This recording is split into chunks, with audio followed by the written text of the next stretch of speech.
வணக்கம். நம்ம இப்ப இந்த வீடியோல என்ன பார்க்க போறோம் அப்படின்னா, அட்வான்ஸ் காஸ்ட் அக்கவுண்டிங்ல ஏப்ரல் 2025 கொஸ்டின் பேப்பர்ல கேட்ட 5 மார்க் ப்ராப்ளம்ஸ்க்கான ஆன்சர் தான் இப்ப நம்ம இந்த வீடியோல பார்க்க போறோம். இது பாத்தீங்கன்னா கான்ட்ராக்ட் காஸ்டிங்ல கேட்ட ப்ராப்ளம். எஸ், ப்ராப்ளம் பார்க்கலாமா? Calculate profit that can be reasonably credited to profit and loss account from the following details. Notional profit 1,38,000, cash received 6,60,000, work certified 8 lakh, contract price 12 lakh. ரொம்ப ஈஸியான ப்ராப்ளம். என்ன கேட்டிருக்காங்க அப்படின்னா profit and லாஸ்க்கு எவ்வளவு amount credit பண்ணணும் அப்படின்றத கேட்டிருக்காங்க. Okay, எல்லா இன்ஃபர்மேஷனும் அவங்களே கொடுத்துட்டாங்க. இது பாத்தீங்கன்னா ப்ராஃபிட் அண்ட் லாஸ்க்கு நம்ம டிரான்ஸ்ஃபர் பண்றதுக்கு 3 கண்டிஷன் நம்ம கிட்ட இருக்கு. அது என்னென்ன அப்படின்னா, ஃபர்ஸ்ட் வந்து நம்ம percentage of work certified on contract price கண்டுபிடிக்கணும். அது வந்து less than 25% அப்படின்னா ப்ராஃபிட் அண்ட் லாஸ்க்கு nil. ஓகே, ப்ராஃபிட் அண்ட் லாஸ்க்கு நம்ம டிரான்ஸ்ஃபரே பண்ண வேண்டாம். ஓகே, அது பாத்தீங்கன்னா 25ல இருந்து 50% இருந்துச்சு அப்படின்னா 1/3 ஆஃப் நோஷனல் ப்ராஃபிட் நம்ம டிரான்ஸ்ஃபர் பண்ணணும். ஓகே, இதுவே 50% அண்ட் above அப்படி இருந்ததுன்னா நம்ம 2/3 ஆஃப் நோஷனல் ப்ராஃபிட் டிரான்ஸ்ஃபர் பண்ணணும். இப்ப இந்த ப்ராப்ளம் போட்டா நமக்கு தெரியும் எவ்வளவு பெர்சன்டேஜ் வருதுன்னு சொல்லிட்டு அதுக்கு தகுந்த போல நம்ம வந்து நோஷனல் ப்ராஃபிட்ட ப்ராஃபிட் அண்ட் லாஸ்க்கு டிரான்ஸ்ஃபர் பண்ணலாம்.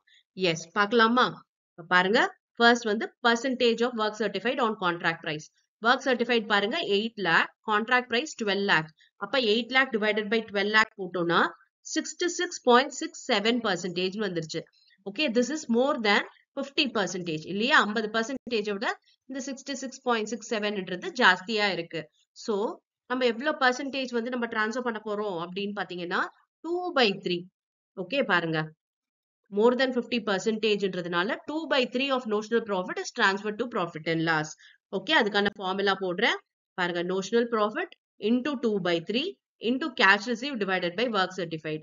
ஓகே, இப்ப notional profitன்றது ப்ராப்ளம்லயே கொடுத்துட்டாங்க இல்லையா? 1,38,000, அதுக்கப்புறம் 2/3 and cash receivedன்றது பாருங்க 6,60,000 தான் cash received. ஓகேவா?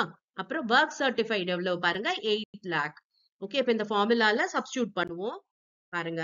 1,38,000 into 2/3 into 6,60,000 cash received divided by 8 lakh work certified. Okay, இப்ப இத சால்வ் பண்ணோம் அப்படின்னா எவ்வளவு வருதுன்னு பார்க்கலாம். 75,900. இதுதான் நம்ம ப்ராஃபிட் அண்ட் லாஸ்க்கு டிரான்ஸ்ஃபர் பண்ணணும். ஓகேவா? அண்ட் பேலன்ஸ் இருக்கு பாத்தீங்களா? இந்த 1,38,000ல 75,900 போயிடுச்சு அப்படின்னா அந்த பேலன்ஸ வந்து நம்ம ரிசர்வ்க்கு டிரான்ஸ்ஃபர் பண்ணணும். அதாவது நோஷனல் ப்ராஃபிட்ல இந்த 75,900 ப்ராஃபிட் அண்ட் லாஸ்க்கு போடுவோம் அண்ட் பேலன்ஸ் இருக்க அமௌண்ட்டை வந்து ரிசர்வ்க்கு டிரான்ஸ்ஃபர் பண்ணுவோம்.